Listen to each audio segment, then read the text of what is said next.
Welcome to a new episode of Mastering Programming. In today's episode, I want to start a whole new series discussing how computers work, every single component, what algorithms are, how memory gets allocated, everything to do with the computer and how it thinks and how it operates, we're going to discuss in this series. We're going to be using a whiteboard, so it's going to be a very simple setup, and it's going to be very simple really for anyone who just wants to understand how computers work.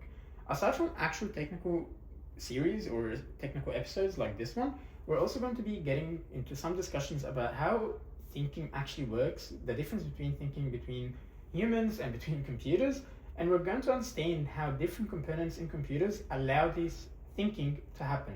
We're later on going to also start getting into AI, how machine learning works, and how it's different, again, from human learning. In this episode, and since it's the first episode in the series, we're going to start by actually understanding and breaking down each computer component in a very basic manner. We're going to start by just listing them, explaining what they do, and then in later episodes, we're going to break down each single component individually and really dive a little bit deeper as to how it actually works. Let's get started. Now, the first component that we have in any computer, and it's in my opinion, the most important one, I think in every opinion, is the CPU. CPUs are responsible for every thought that goes inside of the computer. Every click that you click on, every pixel that gets rendered, every thought, every calculation that happens because of the CPU. If the computer was a human, the CPU would basically be the brain. It processes everything, it knows everything going in and out, and in my opinion, again, it is the most important aspect of a computer. A CPU, or the word CPU, the terminology itself, simply means Central Processing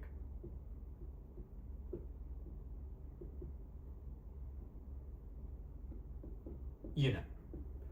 It's one central object or one central item that processes everything. Now, some very famous examples of these CPUs you might have heard of are created by a company called Intel. I'll just summarize it here.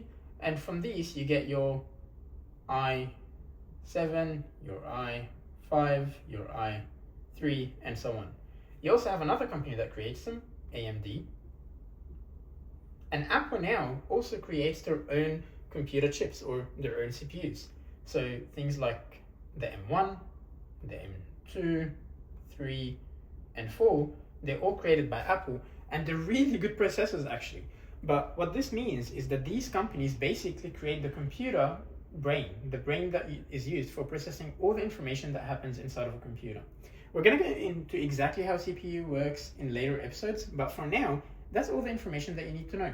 And it's important that aside from the Apple CPUs, most other CPUs, whether by AMD or Intel, they can actually be used with other systems as well. Now, usually there's some compatibility that you need to check first, but usually they all work. For the M1s or for the CPUs created by Apple, they're created by Apple just for Apple. So you can't use that on a Windows computer, for example. The second most important part of a computer, again, in my opinion, but I think everyone would agree, is the motherboard. So the motherboard, and I'm just going to write it, motherboard, is important because it's the part of a computer that actually connects everything together. And sometimes at the very beginning, for some reason, people confuse the motherboard with the CPU, or you will find people calling the motherboard also the brain. It's not, but it is where everything is hosted. Here, you will have components like your RAM, you have components like your GPU, you have components like your CPU and your USBs, all connected into one area. And what this does is that it holds a total network. It's where electricity basically flows between the CPU and the RAM and the GPU and so on to allow them to communicate with each other. Even things like USBs can plug into the motherboard so that information can go between the USB to the CPU, for example. So the motherboard host, think of it as a series of highways where you have your CPU, for example, you've got a USB, you've got your RAM, and the motherboard basically has highways, a series of highways that connects all of these together. It's a traffic jam basically, everything flows inside of it, and all of this together, it's called or hosted on the motherboard. That's why it's important, it holds things together. Think of it as not necessarily your human body, but maybe your nervous system. The motherboard does carry your nervous system. So we already discussed what a CPU is, and we discussed what the motherboard is, and in the sketch sheet I showed you how the motherboard holds everything together. And one of these things is the RAM. What is the RAM? The RAM is also very important. Actually, all of them are important. A computer wouldn't work without it. But a RAM works in a really cool way. You might find out that recently it's been really expensive to buy some RAM, and there's a reason for that. We'll discuss it in the episode where we just discussed the RAM. But the reason it's important is because it's basically the short-term memory of the entire computer. So think of it as how many things you can hold in one hand or two hands as a human being. I can hold maybe 2 pens and I can use them at the same time. I can hold them, but if I need to hold maybe, for example, a third pen, I'll have to remove this pen from here and hold the other pen with me. So it's basically how much your computer can do at the same instance or at one time. If you open a lot of movies at the same time and you're trying to watch all of them, your computer might freeze. Or if you open a heavy game and your computer starts to freeze or your frames start to drop, that is because you don't have enough RAM to do multiple things at the same time or to do something really heavy at the same time. Now RAM comes in so many different forms. Back then, and I think until now, there's some that still have 8 gigabytes. There is 16, there's 32, and it keeps going actually for a lot. There's some people that have like 200 something gigabytes of RAM, and we're just talking commercial computers. Your phones actually have a little bit less than that, usually between 8 and 16, for example. But what the RAM does is that it allows your computer to do multiple things at the same time, and the computer can do that by remembering what's actually happening right now and where else do I need it. So if you're open a Word document, for example, and you don't have autosave on, as you're typing, that document is now in your memory. It's in the computer's memory. If you close it without saving, it does not get saved because it was just in the temporary memory, and it can be removed. You will lose it, you'll never get it again. RAM is very expensive, or it's becoming even more expensive, but the good thing about it is that in most devices, especially Windows devices or non-Apple devices, you can always upgrade them, or to some degree. You can start off with a 16 gigabyte of RAM, and as your usage starts to be more heavy, you can get a 32, you can even upgrade to different kinds of RAM. It's very versatile, you can change it a lot, and you might hear this a lot because, well, it's a thing that you can replace very easily and very quickly. Some computers even have a slot that you can just insert extra RAM in. But again, you cannot download it because there's a scam where you can download RAM online. There's no such thing. It's an actual hardware, and it's basically your short-term memory of your computer. It's what you remember in your head at the moment, basically. Speaking of storage and memory and so on, now let's actually talk about the storage of your computer, or SSDs or HDDs. Now, storage, and it comes in the form of SSDs, solid state drives, or HDD. It's a little bit different than your RAM. It might seem like it's the same thing at the beginning, but remember how I mentioned that with RAM, it's what your computer can do at a specific time in a specific instance, so how many things it can do, how many calculations, and so on. SSDs, or storage, is your actual memory or your storage of your computer. So every time you save a movie, every time you save a song, every time you save a Word document, it gets stored on the storage permanently unless something else happens. Now, storage, it's also upgradable, and it is also expensive, especially on Mac devices, on Apple devices. But the good thing about it is that it gives you direct access for you to edit it. So you can delete things, you can add things to it, and you can upgrade it all the time. There's different ones. SSD is much quicker than HDDs, and that's because it sits in your computer. It's also, it doesn't have any moving parts. Well, hard drives, the traditional hard drives, they actually have a spinning disk on it, and I'm going to show a picture of that somewhere on the screen. But storage, again, works hand in hand with RAM.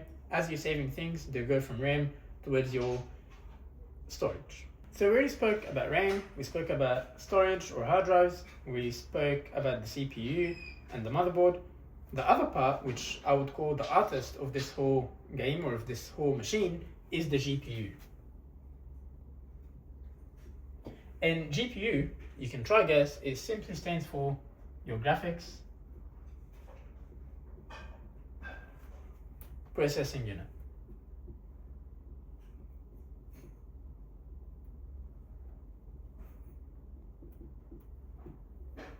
every image or everything that you're visually observing with your eyes, whether it's a button, whether it's a game, whether it's a movie, whether it's a video or a song, a song with a video gets generated by your graphics processing unit. It's what pulls all these things together and processes images for you and displays it for you. It draws everything you see on the screen, literally. So that's why I called it the artist of the whole machine.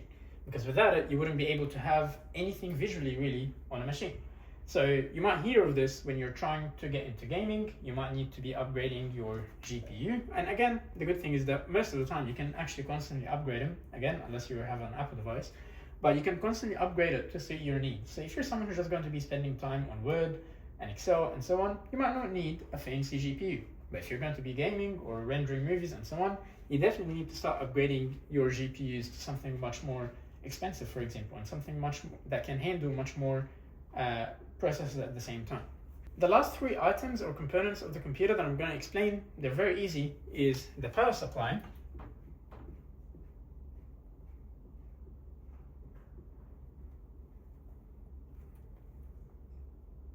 or the PSU, the power supply unit, cooling fans,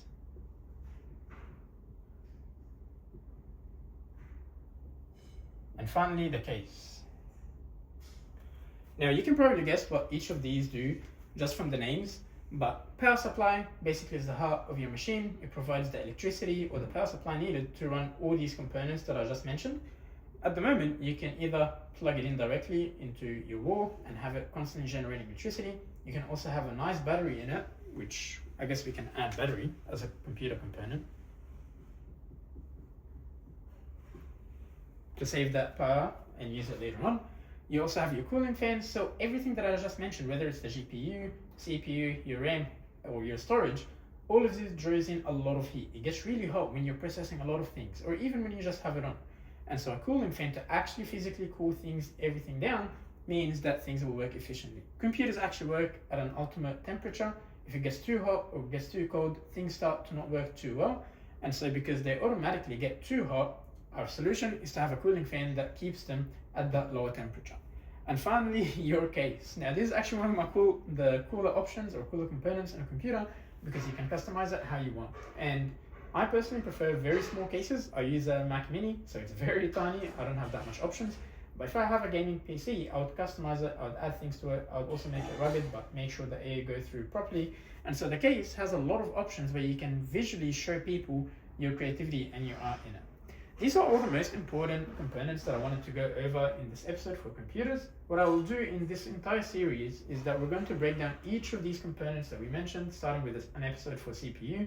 We're going to understand exactly how it works and how it processes, and I hope that it really helps you understanding how computers really think and how actually it processes things so that you can use it on your day-to-day. Thanks so much, and I hope to see you in the next episode.